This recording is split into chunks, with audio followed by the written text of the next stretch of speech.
Notice it has an idler pulley for the tensioner. Another idler pulley here. Another idler pulley here.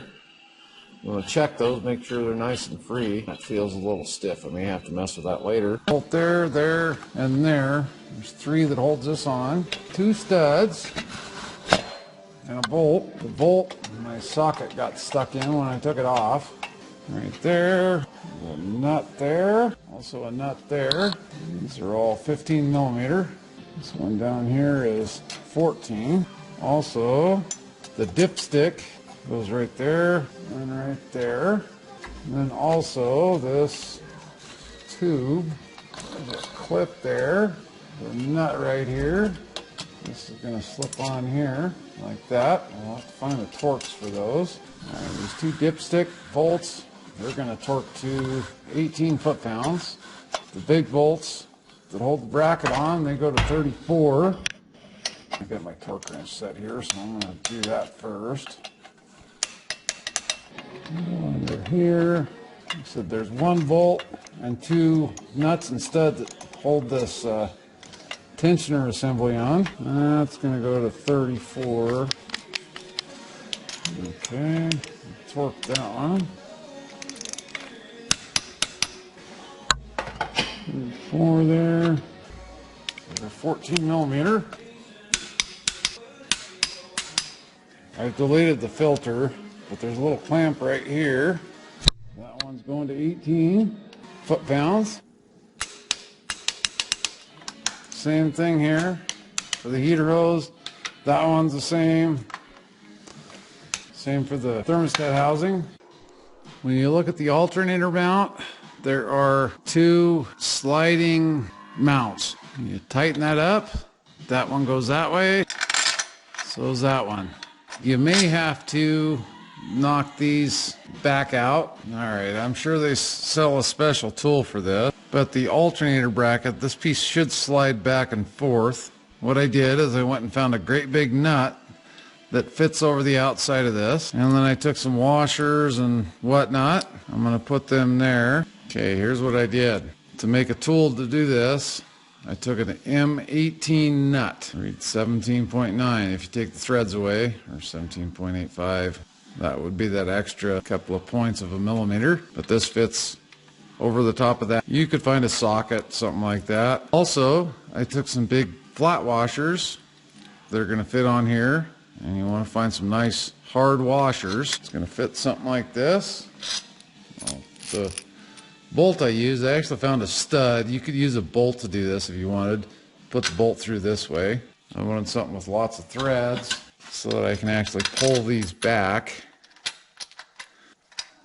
I'm going to put nuts on here, and I'm going to make sure that that nut is not hitting the little collar. Okay, after I got my nut set up, all set up here, we're going to see how this works.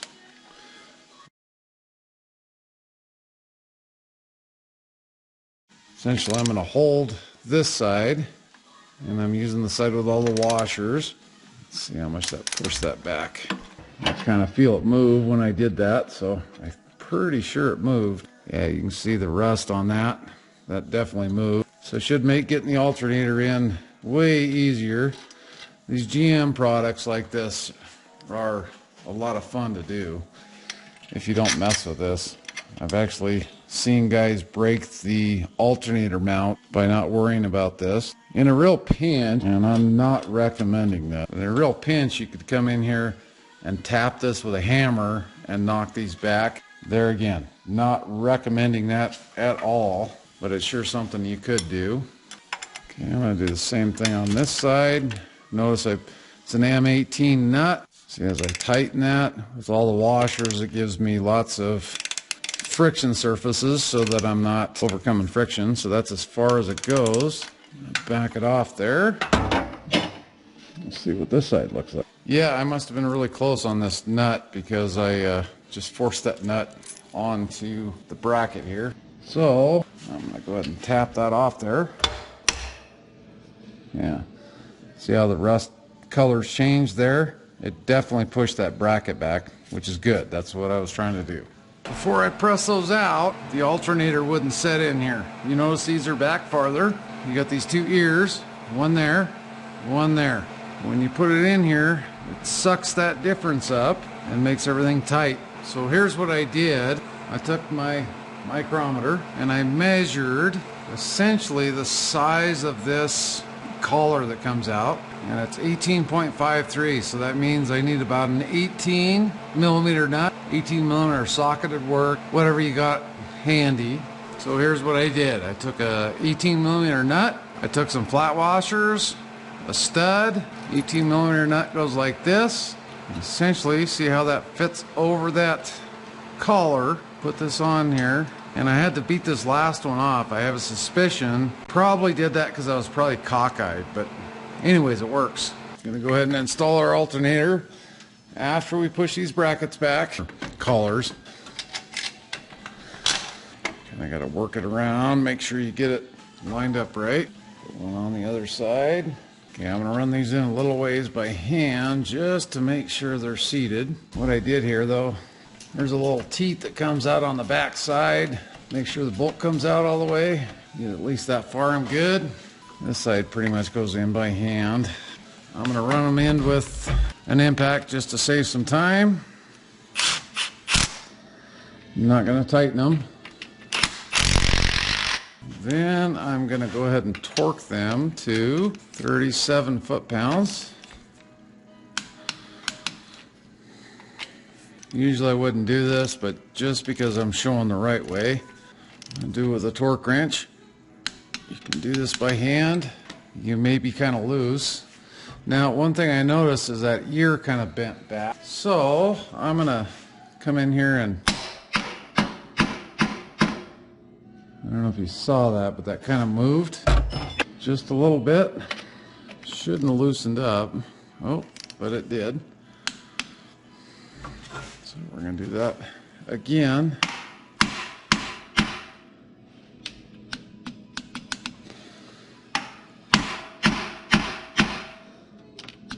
What I'm really doing here is shocking it. This side's a little harder to do, especially if the radiator's in the place. Give the front of the bolt a couple of good whacks, and we're good there. We're going to go ahead and put the wire, or the jump start spot.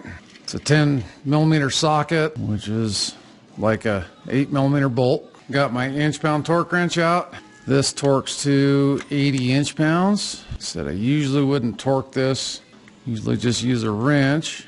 I'm going to take a wrench and I'm going to tighten it to what I think it should be. Since I already put a torque wrench on it, I think it's probably tight enough. Pretty close. Didn't turn. Make sure you put the boot back over it, kind of like this. And then also there's a 4-pin plug that only has 2 pins in it. We're going to plug that one in.